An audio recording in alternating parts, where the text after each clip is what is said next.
How's it going, guys? I'm Danny, and you may have heard that there are some rule changes coming up for 2018. Let's take a look at those.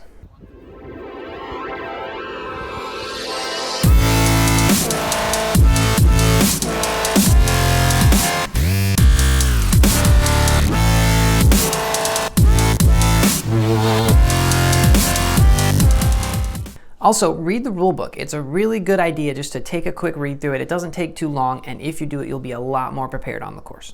So let's jump into it. All right, first, there are 3 new types of OB. In the past, OB has been OB. You're either in bounds or you're out of bounds, and if you're out of bounds, you go to where you went out and you took a stroke. Now there is a relief area. That's a penalty-free OB area. The idea is if there's like a yellow jacket nest or a bunch of thorns somewhere and the TD doesn't want you playing from there, but it's not so bad that it should be OB, he can say, all right, you just take relief, so you mark it where you went out, but you don't take a stroke from that. So if I throw my tee shot in there, I can mark it on the back and I'm throwing 2. There's also a hazard, which is where there's penalty, but you don't get to move your disc back. That would be just like an area, like lots of times the sand traps on a golf course. If you're playing disc golf on a ball golf course, the sand traps will be a hazard where you're assessed a penalty for going in there, but you still have to throw from in there. And then there's also a new type of OB that's available at the TD's discretion, which I guess kind of all OB is available at the TD's discretion, but anyway.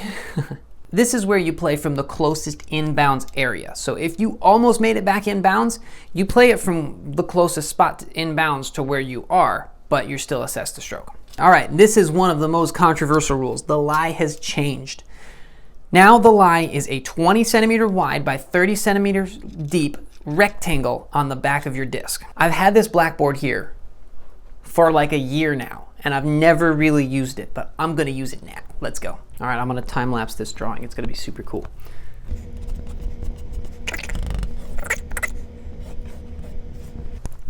Okay. Oh boy, you definitely can't see that at all.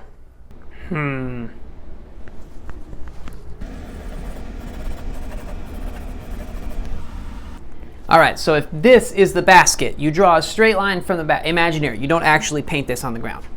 So if this is the basket and this is the disc, imagine a straight line through your disc, and on the other side of that line, you put a 20 centimeter wide by 30 centimeter deep rectangle. One supporting point has to be in contact with that rectangle when the disc comes out of your hand. So if you're straddle putting, you've got to have like the edge of your toe barely touching this. That counts. That works. Ideally, you would try and hit it though, because the penalties if you miss it are going way up. But that is the change to the lie. All right, like I said, the penalty goes up. So if you miss your lie, if you have your foot hit out here or something like that, you don't get a chance to try again. That throw counts and you're assessed a penalty. So the best way I can think of this is if you're on a par 4 and you throw your drive and you're about 150 feet out and you throw your second shot and you miss your lie, but it goes in. Yes! Your score on that hole is a 3. You threw the disc twice, but you missed your lie, so you've got a penalty stroke, so you've got 3 strokes on that hole. Also, if you're assessed some sort of penalty where you have to rethrow from your previous lie, you rethrow right away. It used to be you would wait for everyone else to go and then you would rethrow. Now it's your turn again right away. Not a big difference, but it's in the rules, so there we go. All right. In many rules, there are warnings where the first time you break the rule, somebody calls you on it, it's just a warning, and it still counts as breaking the rule, but you don't get a stroke. Now, a stance violation where if you miss this rectangle, it's not a warning anymore. You are immediately assessed your stroke. It has to be seconded, so 2 people have to call it, but you are immediately assessed your stroke if you miss your lie. So next is casual relief. The course I play is Burns Park Blue Course. There's a course walkthrough on my channel if you want to check it out, but there's lots of creeks that are played as casual. That means if you throw in the creek, it's not out of bounds, but you don't have to walk in the creek to throw your shot. You can just go behind your disc on dry ground and throw your shot from there. In the past, this has been a 5-meter limit to how far back you can go. Now there's none. Hooray, more art class with Danny. Okay. This looks like a guitar. I think that's cool.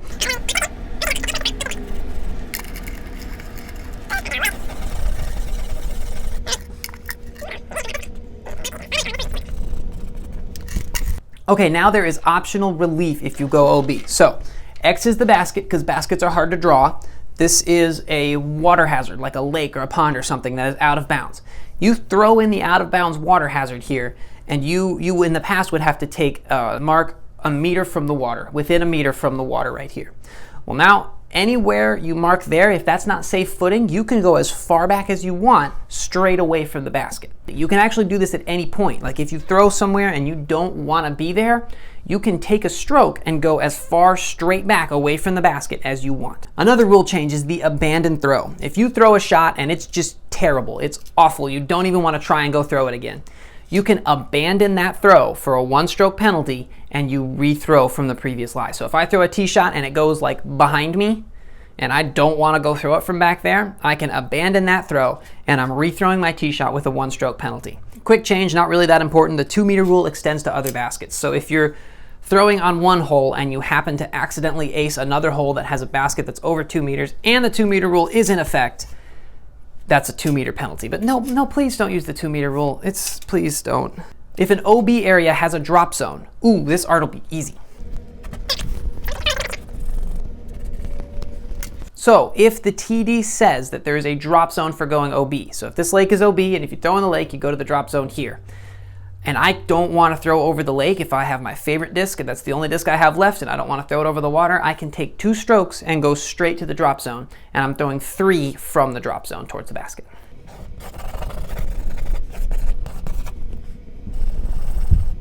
I saw this post a while ago on either Facebook or Reddit, I don't remember, but the OB made a corner and somebody threw their disc right here. So the rules say that you get a meter from this OB. So you can go meter this way, but then you're within a meter of this OB. So now the rules guarantee that you get a meter from all OB. So you can meter in this way and then this way, and you can go as far as you need to this way so that you're a meter from both sides of the OB.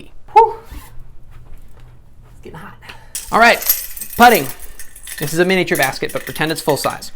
So the rules have changed to where as long as you enter above the top of the basket here and below the chain assembly, and you're supported by the basket, it counts. So that means if you putt and you splash through and you're hanging on the other side of the basket, like so, that counts because you passed above the basket and below the chains and you're supported by the basket. If you blow through and a wind catches it and blows it on top, that counts.